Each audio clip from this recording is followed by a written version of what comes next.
Welcome to the Garden Report, a Wednesday night edition of the Garden Report. The Celtics come off their West Coast trip. They'll be practicing in the morning. Brenden, I get to go to a game for the first time in like 20 days. So I'm excited about that on Friday. You were at this game between the Celtics and the Kings. Another ugly one, kind of back-to-back ugly ones for the Kings between their Jazz and Celtics back-to-backs here, though I saw they won, 11-13 coming into those back-to-backs. So Yeah. solidifying themselves at the top of the conference. I think we last talked before the deadline, I want to say. Yeah, definitely. I think these two teams last met back in November. Another highly anticipated game that the Celtics came out pretty strong out of. So I'm coming out of this one feeling good. The Celtics have been struggling through this West Coast trip. Figured a lot of stuff out in this one. But my first question for you is just how much of this one do you think is just this being a tough matchup for the Kings? It looked that way to me to some degree coming out of this one.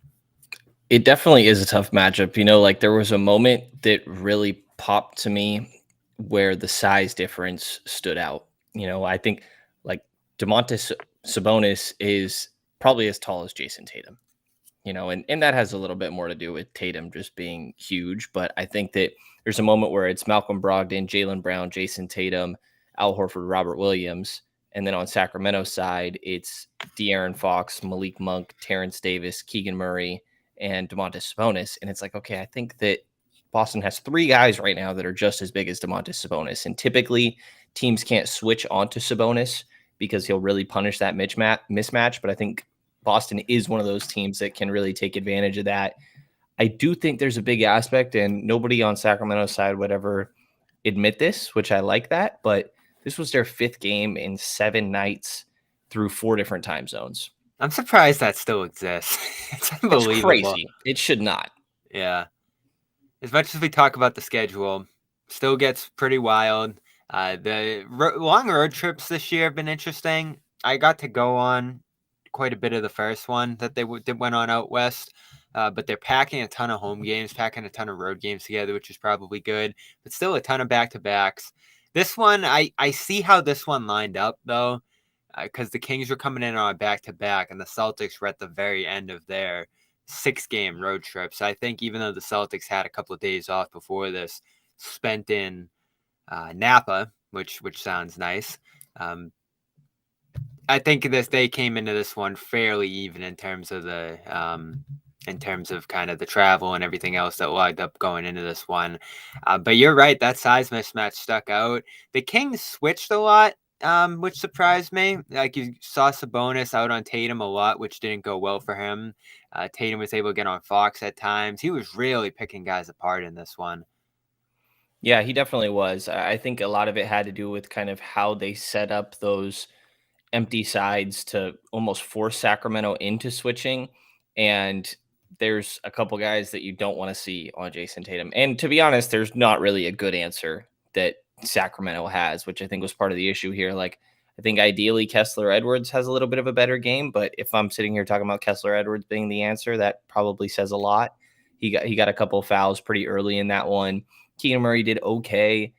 And I thought when it came to Jaylen Brown that actually Davion Mitchell was probably the player who did the best job. And even then, that size difference stands out there as well. So even coming into this game, like that size difference does pop, but also the Kings' wing defense, forward defense has not been there for years, really, actually.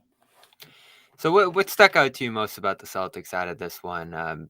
Big defensive performance, I think, especially is probably what really stands out because this Kings offense is so good.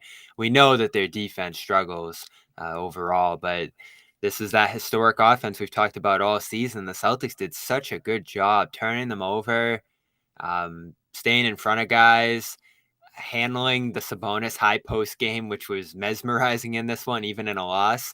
What impressed you most about their defense and the way they matched up with the Kings? It's probably the just ability to switch on to Sabonis, like I mentioned, but then also do the exact same thing on De'Aaron Fox. Like De'Aaron didn't have his typical sort of fourth quarter performance. And I think some of that has to do with the Kings called it with about, 5-6 minutes left in this game, a little earlier than I expected them to. But I think that It's that, and I think not turning the ball over from the Celtics point of view also helped limit the Kings on offense, because the Kings are a phenomenal transition team. And this was the least amount of turnovers any team has had against Sacramento all year long. And only having 5, I do think really helped that lead to Sacramento only putting up 109 in this when they're averaging upwards of 120. Yeah, so that's a big part of their scoring has been transition, turnovers, those kind of things.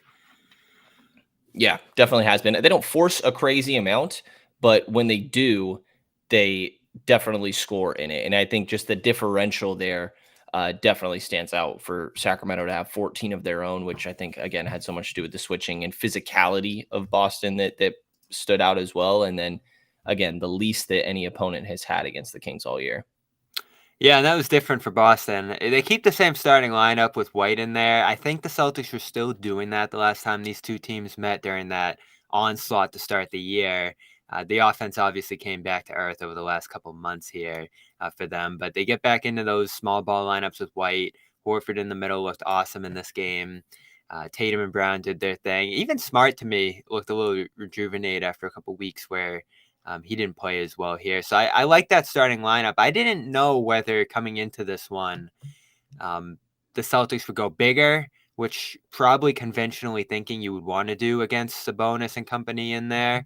But they're, I think, starting to dictate games a little bit to how they want to play. Rob's just coming back from injury. He was pretty good in this one.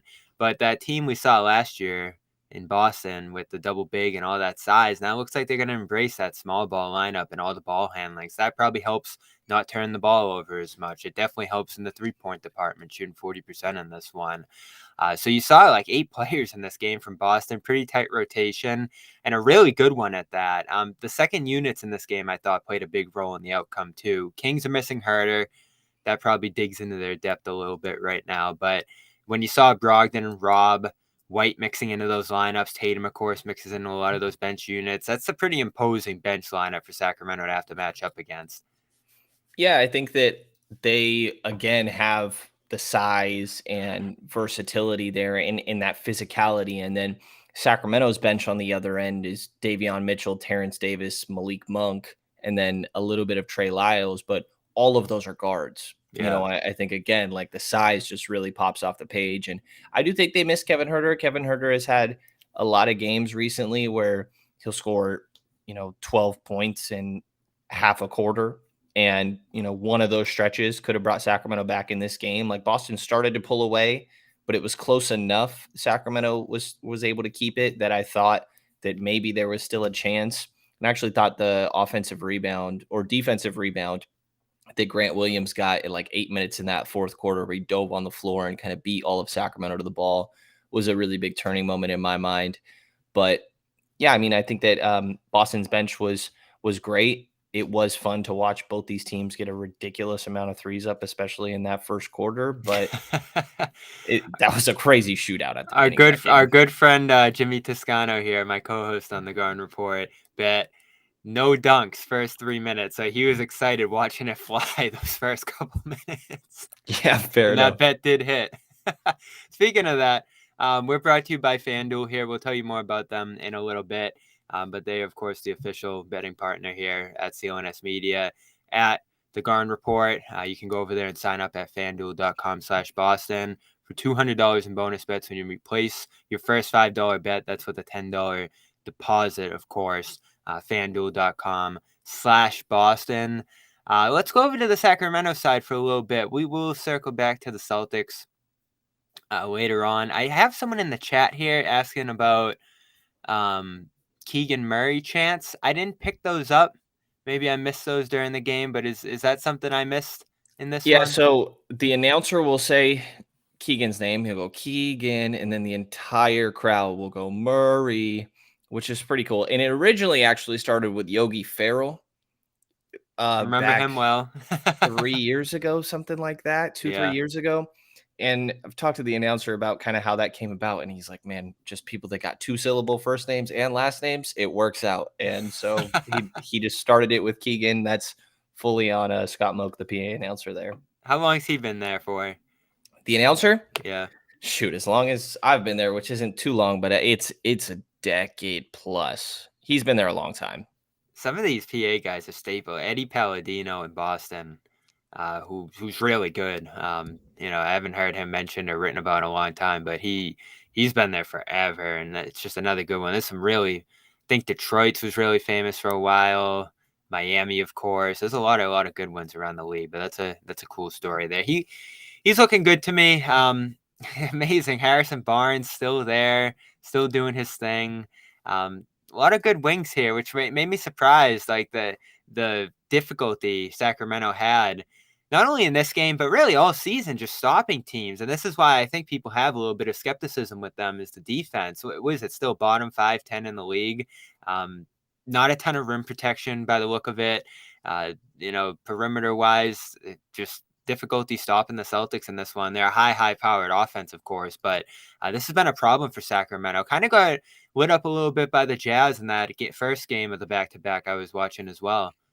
Yeah, 26th in defense there for Sacramento this season. You mentioned there not being any rim protection. Like the best thing Domantas Sabonis does defensively is defensive rebound. And that's not to I think positionally or when it comes to just placement and rotations, that he's actually a okay defender. I think that he has his moments in switching where he'll just make you change directions once enough that a help can come. But their scheme is relying on just all 5 men to be on a string, and that could mean that anybody is left on the weak side to be the rim protector. There's times in that game we saw De'Aaron Fox trying to contest shots at the rim, and that's not a great formula against a team with sort of length like this, but they are a defense by committee even more so than other teams in the league. And I think that De'Aaron has his moments on the defensive end, specifically late in games. Obviously, Davion Mitchell, but Keegan Murray will draw tough assignments. They put him on Bradley Beal, Devin Booker. I think that he started the game on Jaylen Brown last night. And I think that's more of a hoping he can grow into that because I don't think that he's there yet. And Harrison Barnes can still get his buckets, but I think that there's times on the perimeter that he doesn't have that same sort of quick step that he maybe used to have on the defensive end. And what are we talking now? 10 games left for them, all West teams. So all these games left are going to be pretty important for them. Down to 3 after that loss, or the last 2 losses. Grizzlies win 3 straight. Ja comes back tonight. That probably hurts the case for the 2 seed a little bit. Yeah, I think so. Yeah, so you're probably talking Warriors, Clippers, maybe Suns. Suns are kind of tough to predict without Durant. But it's probably looking like one of those 3 teams, really good teams in the first round here. And here we go. It's been a great season for them. Ton of growth. I think really anything that they do in the postseason will be accepted by fans there and seen as a successful season, considering how good the West is, or how balanced the West is, rather, and how long it's been since Sacramento's been in the playoffs. But what to you are the expectations for this group in the postseason? Is it going to depend on who they play? Are you just sort of looking at it as gravy no matter what happens here? What's it going to be? I think that as long as they have a competitive first round, that I feel okay. I think that the expectations will depend on who they play, but I think that it feels like locally at this point, just from the fan base, is that get out of the first round. At this point, you've been in the top 3 of the West, specifically pretty much 3 and flirted with 2 for a little while there, but you've been sitting there for months now, actually. So it's kind of grown to think maybe there should be an expectation that this team gets out the first round. And it's tough depending on what team we're talking about, right? But I think that just a competitive first round is totally fine to me, as long as they are not getting swept, gentlemen swept, or anything like that, which I don't think would be the case against any of these teams that we're talking about potentially being a 6 or 7. So I think that that's pretty much where I'm at. And I'm also at the point where I don't know that I'd be shocked they'd be bounced in the first round. I don't know I'd be totally shocked if they managed to get to the Western Conference Finals, though. I think this team is good enough on offense to beat anybody and just have to get by on defense. So what's the path? You've watched this team game in, game out. Out of the teams we're tossing around here, and I even throw some playing teams into the conversation because they could finish second. It's conceivable. who do you think they need to see round one to make you feel really good that they're going to be into round two? I definitely feel fine about OKC. I have been saying it's been Dallas that I've circled for a little while here. Just a I shootout series with them. Exactly. If I am just betting on who's getting to 130 first, like give me the best offensive rating of That all would be a time. great series. So that's kind of where I've been at there. And I don't know, Golden State is kind of interesting to me. I would definitely favor Golden State. It's the postseason experience, right? But it's Mike Brown's former team, which makes for a fun They need to scenario win a there. road game to win the series. Right. Though the Sacramento would have home court advantage. So I think that the team that stands out to me that has stood out to me the most is Dallas, but with like OKC kind of being right there, I would rather play OKC, I think, between the two. And any of the teams that are in the play-in right now, I'm not too worried about Minnesota or Utah. I don't want anything to do with the Lakers, I will say. If LeBron is healthy, like I'm good. I think That's that interesting. I wouldn't be love the talking greatest. Lakers. We had I can't think of his name on one of our guests last week. Just didn't want to talk Lakers at all. Because I think some people just still look at them and roll their eyes, but I do find them fascinating too. I'm in that boat with you. If they get in, if they're in that play-in tournament and they break through and they're healthy, this conference is so balanced that I think they could knock off whether it's Denver, Memphis, Sacramento. I don't think that would stun anybody. As bad as they started this year, as awful as they've looked at times, and how erratic they've been the last couple of seasons, there could be some real craziness in this conference. There really could be. And I know it doesn't matter as much to the Celtics. They got to get to the finals to see any of these teams. But I'm going to be watching from afar, just like at the explosions and fire and chaos, just uh, in awe of what's happening out west. Because I think there could be some crazy upsets. There could be some series that really go the distance. And you look at Sacramento, I know there's a lot of skepticism around them, but with how injured this conference is, how inconsistent so many of these teams have been all year, and like you just talked about the home court advantage that they've built for themselves in most of these series now, even into round two possibly. I'm believing a little bit. I am. Yeah, and I think that there's reason to, like when they're sitting at this top 2, 3 for as long as they have been, and there just being so many question marks with seemingly every other team in the West, and maybe not so Denver, but they have struggled post All-Star break defensively, sort of similarly to what Sacramento has been for most of the year, that it could be anybody that comes out of this conference, man. And that includes Sacramento.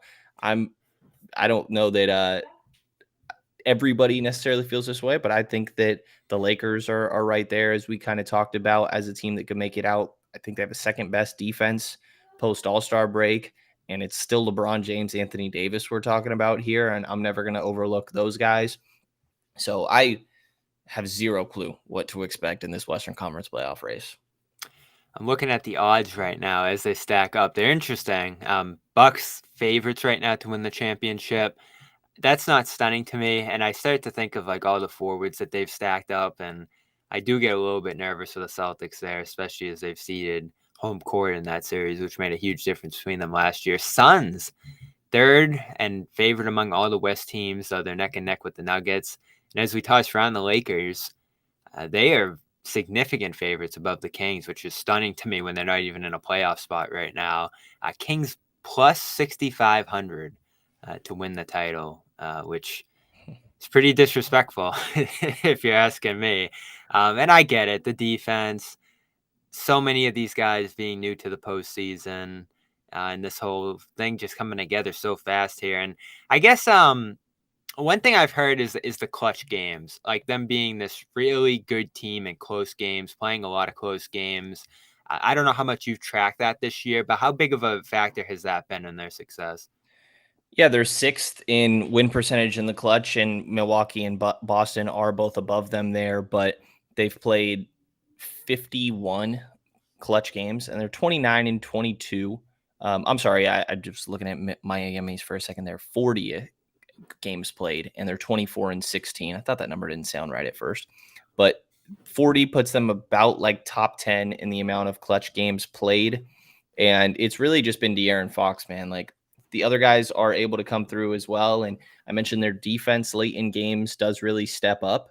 Last I had checked, they were 8th in defensive rating in the fourth quarter, even though they are, like I said, what was it? I think 26th they'd fallen to now on the entire season. But it's so much of it is De'Aaron Fox. He's averaging the most clutch minutes out of anybody in the league. And I think he's doing it on right around 54% from the field, ridiculously efficient, and probably the front runner right now for that new Jerry West Clutch Player of the Year award, with maybe a little bit of like Joel Embiid and Jalen Brunson flirting with it there. But a lot of it has to do with De'Aaron Fox, and those guys will actually sit down and play some defense at that point.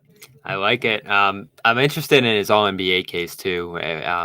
When we get back, I want to circle back to that list that could feature 2 Kings. I'm interested in your take on how many are going to end up sitting in that list when the year comes to an end here as we close in on that. But first, mention those finals odds. That and a lot more available over at FanDuel, which is now available here in Massachusetts. The wait's finally over. America's #1 sports book is now live, and new customers of Mass can get in on the action with $200 in bonus bets, as I said earlier, guaranteed. Jimmy won on the no dunks, and there's a bunch of different props, futures, games, live, whatever you want to get in on. It's all available at FanDuel.com/Boston. Give it a shot and get your $200 in bonus bets of, play around with, and bet all your favorite sports. Like I said, money lines available, point spreads, player props, more. So bet now on an app that's safe, secure, super easy to use. Don't miss your chance to get $200 in bonus bets, win or lose. FanDuel.com/Boston. Make every moment more on America's #1 sports bet. Of course, 21 plus and present in Mass. Got to be present in Mass for this offer. First online real money wager only, $10 first deposit. Required bonus issued as non-withdrawable bonus bets that expire in 14 days. Restrictions apply. See terms at sportsbook.fanduel.com. Gambling problem? Hope is here. Gambling helpline, ma.org or 800-327-5050 for 24/7 support. I'm intrigued by this All-NBA list for a bunch of different reasons, Brenden. First, no one can figure out the positions. Second, as you saw in post-game last night, a lot of talk about Jaylen Brown's future in Boston. That's going to be heavily tied to his ability to get the Supermax, which we discussed at length last night on the post-game show. I'm not going to get a ton into the Jaylen stuff here unless you kind of have any burning takes on it. But this All-NBA process, the list, the possibilities of who could land on this list, it's pretty competitive at the guard spot, which is going to be interesting for De'Aaron Fox and maybe Jaylen Brown. Because it seems like from lists I've looked at from voters who have put some of their names out there that people are considering Brown at guard, which makes it difficult because I'm looking at the list of guys that could be involved at guard. Of course, Luka, of course, Donovan Mitchell. There's some names that are relative locks there, along with a number of different competitors. Whether you're throwing in a name like Fox. Curry hasn't played a lot this year, but he's been spectacular when he has. Shea looks like a mainstay on this list now. Halliburton's been amazing, but he's missed time. Lillard might be a lock. Morant's back. It looked like he was about to fall off this list, but he might be back in this fold now if he really finishes strong. Brunson, as you mentioned earlier. Harden has unbelievable stats. Garland. I think even Drew Holiday's been really good, even though his points don't stack up. So the list is just ridiculous at guard. Yeah, there's still Devin Booker. Like, I don't think that Trae Young is... I wouldn't place Trae Young all too close, but I think his name is out there. Zach LaVine, like, it is so tough. And when I went and made my list and actually just kind of did this today for an exercise, I put Jaylen at forward, but it was admittedly because I was like, I also think of him more as a forward, but also like there's way too many guards here that like just give me a couple more forwards, because by the time I got to third team forwards, I was like, I don't really know. You like, run out of names. Kind of. And it's not even close to the same for guards, right? And it's like, it would be so crappy if Jaylen didn't make it because the votes got split between positions. And I think it just makes no sense that that's even a possibility. When it comes to guards, did end up putting De'Aaron Fox, and I really do think that it's not me being a homer. I wouldn't be surprised if he didn't make it. I wouldn't be surprised if he did. It feels like it goes both ways. And I think that the biggest argument for De'Aaron is like his counting stats all look good. It's not like it's anything to scoff at, but it's the jump in efficiency he's taken, but specifically all his clutch performances. I think he has 3 or 4 straight up game winners on the year, meaning, there's more clutch buckets in there as well, but that last specific shot won the game, which is a pretty good rate for this year. And he's averaging, like I said, the most clutch points on 54% from the field in the clutch. He's been ridiculously good there. But when it comes to guards, like I went with Luka and Donovan Mitchell first team, SGA and Curry second. And then I did go with Harden and Fox on that third team. It's really tough to leave Damian Lillard out. And even admittedly kind of Devin Booker. I went away from Booker sort of because of games played and was just unsure there. But I don't know, man. 13th seed in the West. Does that get all NBA when it comes to Dame Lillard? I don't know. It's hard because you're balancing winning stats. The stats are ridiculous, and that's why I did put him into my mix here. I'm not. I'm gonna cop out and not pick the team specifically, but my 6 would probably be Doncic, of course. He's got to be one of the locks, right? If we're gonna go from locks to guys more on the edge, I think Mitchell should be among the locks. Shea should be among the locks, I think. Me too. And I think Lillard's stats are just so ridiculous that I'm going to put him in there solidly, despite the losing, despite him probably not appearing in the playoffs. I don't look at this as much as the most valuable thing and the winning adding to it. I'm going to go with his passing totals and the 30-plus points and the ridiculous shooting, 11 threes a game, and the efficiency he's done that on. Been remarkable. And I know he's missed some time. I'm going to weigh that heavily as well. So I'm going to put Fox in. I think he's played quite a bit. You mentioned the clutch. I think that's all warranted of him being in there. And then I really got stuck on the last one. Who was your last one? Curry. I'm stuck between Curry and Brunson because Brunson's played a lot. But I'm going to go Curry because he's been ridiculous when he's played. And there is some name value. Like I think that. And I think that happens. I think that works. Yeah, I think that's not how saying it goes. for myself, but I do. Yeah, like you said, I think that happens. Mm-hmm. So let's go to forward since we both agree Brown should be in that mix.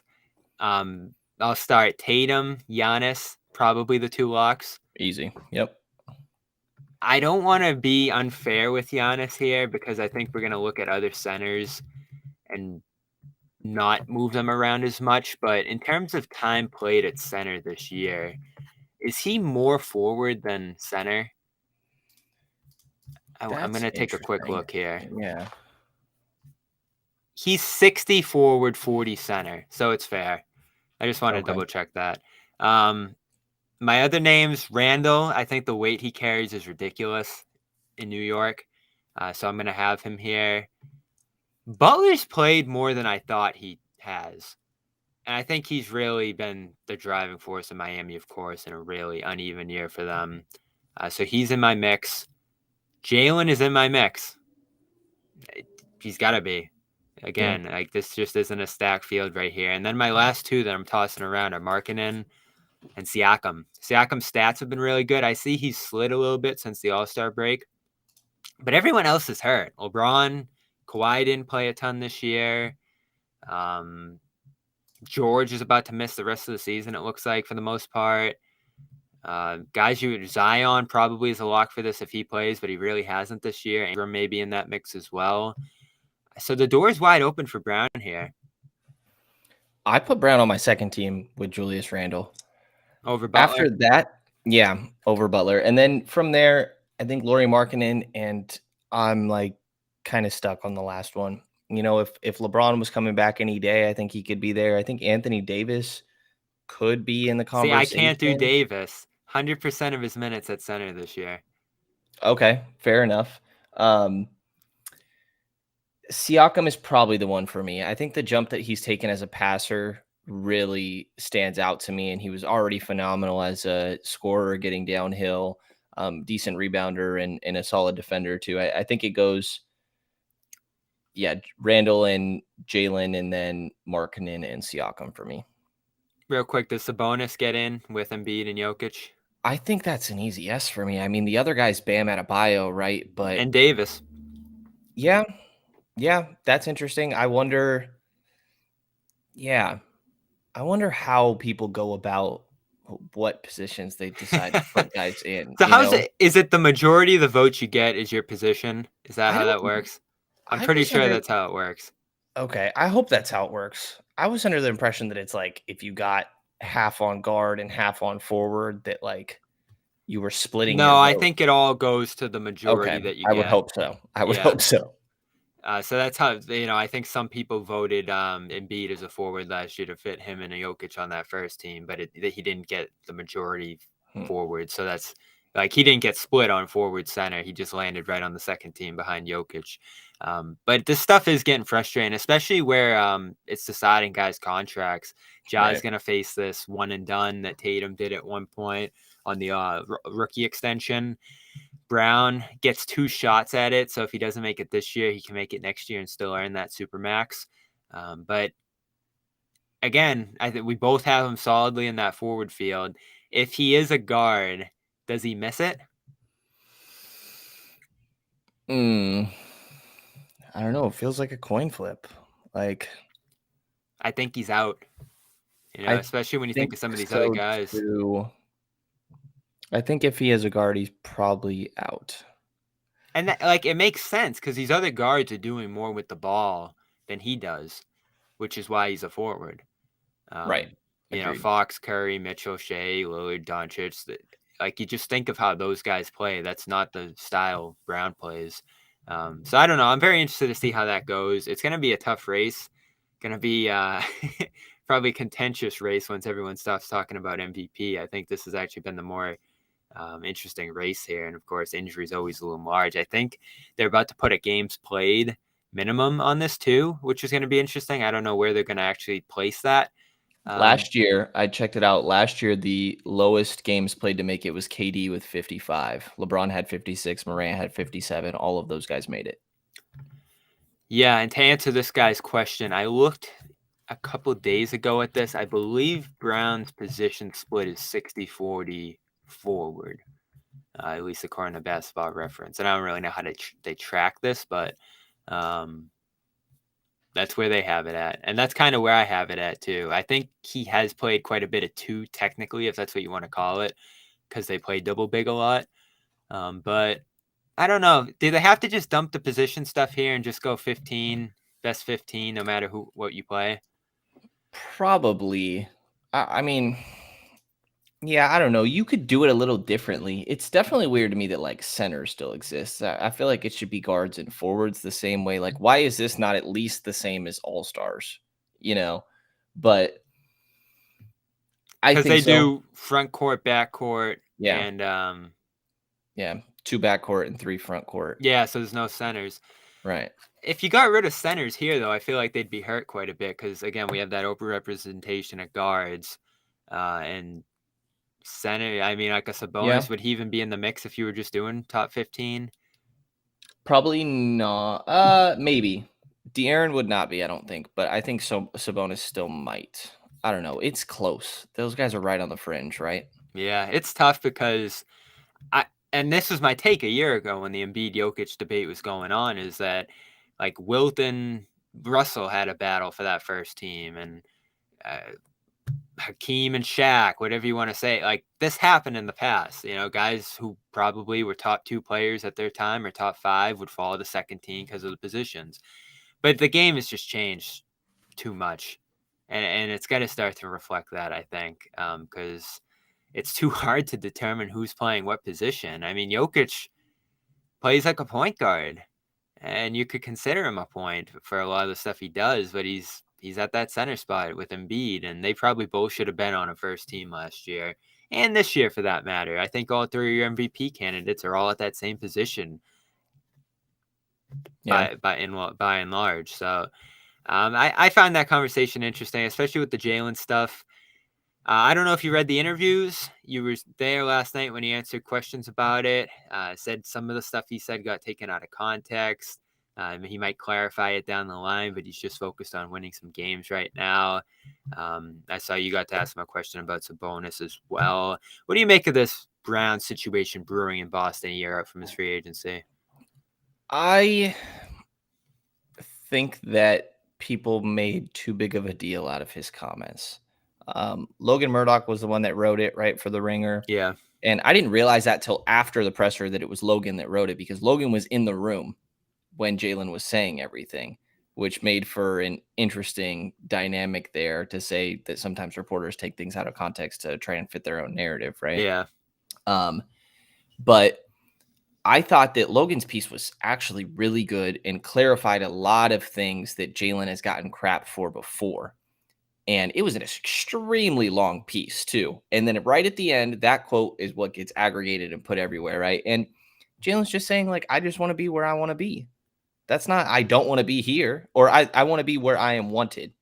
That's not that I don't want to be here, but if they want me, I'm glad to be here, is pretty much how I take that. Like, I don't think that it's I don't think that specific quote should be read into more than anything. I get why it's like Jaylen's been in trade conversations before, but what we're talking about, like Kawhi Leonard, Kevin Durant, Anthony Davis, like these are MVP caliber players. Is it really that weird that you're including a guy that's an all-star but not MVP caliber guy in those conversations? So I don't know. I mean, I get why that people are questioning what is going to happen in his pending free agency, because that's how it always happens. But I don't think any of his comments stood out to me as he doesn't want to be in Boston. Like, I don't think it makes sense anymore, to be honest, for a player to come out and say, like, I 100% plan on being back here. I mean, I Celtics agree have with dealt that. with that before. And like, if you change your mind because of circumstances change, then you'll never hear the end of it, which isn't exactly what happened with Kyrie, obviously. But Yeah, I think that's actually where his approach stemmed from, was seeing what happened with Kyrie when he answered that question the way he did. Now, I think most people would go about that question in more of like a positive, vague way. Like, I'd love to be here for a long time. That's in the future. We'll see how it goes.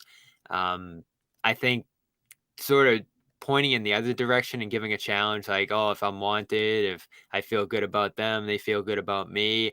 I think it leaned more in the negative direction, especially when you add the context of some of his discontent with the trade rumors and the way that went down. I think that probably stacks up there at the top. And there's a lot of the New York Times interview he gave talked about Boston and racism and things like that, which I think are going to be heavy motivators for him for sure, especially when it feels like he's been restricted in the business things he wants to pursue here in Boston. And then you add in, I think, something he's talked about a lot in terms of him being his own player, showing that he's as good as anyone else in this league. Because you mentioned, yeah, it's Durant, it's Kawhi. I think he's always kind of been a guy who looks at those guys, and even Tatum, and says, I'm on par with these guys. Like, I remember I asked him about Tatum getting double teamed last year, and he was like, I get double teamed too, and I deal with that. And he's always wants to assert his own stature, which I think is why he's become as good as he is. And again, we're talking about him as a top 15 guy in this league if he is in that all NBA field. I just wonder what it would look like if he did leave Boston, lead his own team. Like, would he join a Sacramento and uh, you know go kind of become the face of a team like that, or even like a losing team that would have the cap space to sign him? Would he just want to go to a marquee market where he'd have that visibility? And I know Boston, like among NBA teams, is a big market, but we're talking like a Miami, a Los Angeles, things like that. I, I think the toughest thing out of these interviews he gave is that you don't get a firm grasp on what he's looking for, especially from the Celtics. If there is discontent here and he does have some uneasiness about how things are going here in Boston, like, what can the Celtics do to correct that? It's not like they're going to take the ball from Tatum and make this Browns team just to appease him. It's a very difficult spot for them. yeah, I guess my 2 cents on that last thing is, I don't know that I don't feel like a player should like have to explain that to media. I think as long as that's being expressed behind closed doors to front office members and coaching staff and things like that, that's fine. I think like publicly saying it on record is a very different thing though. But obviously there's no way of us knowing like what's going on behind closed doors with that. Yeah. And I've compared this Brown Tatum thing. I know they might not be the same stature players, but the Kings went out very, very early in these guys' careers and split up Fox and Halliburton, who maybe could have done some special things together.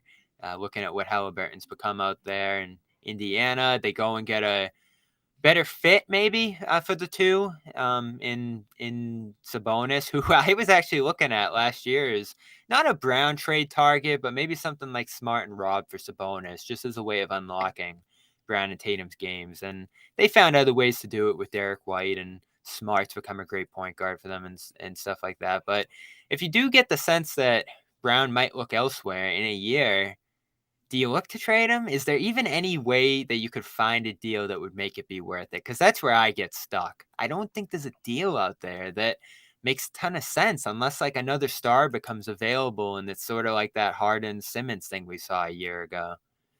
Yeah, you'd have to just like, if you know for certain that he's leaving and that in the offseason, then the only logic in my mind is like, well, I don't want to lose him for nothing. But even then, it's like, well, you could just hold on to him for one more year and have a shot at a championship, because you trade him, you're going to get a worse return than what he currently is. Like, that's just the nature of how it works when a guy doesn't want to be there, right? He's an expiring contract at that point. I guess from like Sacramento's point of view, Keegan Murray and whatever filler and every like 3 first-round picks, like sure. But what does that do for Boston? I'd be asking for Sabonis. Yeah, it's not happening.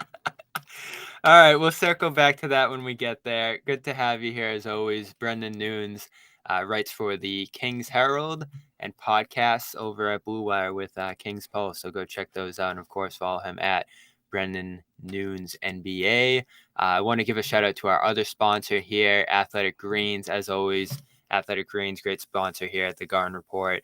Go to athleticgreens.com/Garden for a 1-year supply of vitamin D and 5 free travel packs with your first purchase. It's vitamins, minerals, adaptogens, probiotics, and more all in one place. You can get these in your diet and other locations, supplements, but it all adds up. This is just one stop for all of these things to give you a nice energy boost, to give you the different things to power your body that you need, especially in the springtime here. Get a fresh start with Athletic Greens and get a year supply of vitamin D and 5 free travel packs on top of it with all the other great things that come with their subscriptions like bottles, containers, and more at athleticgreens.com/garden. And BetterHelp is back.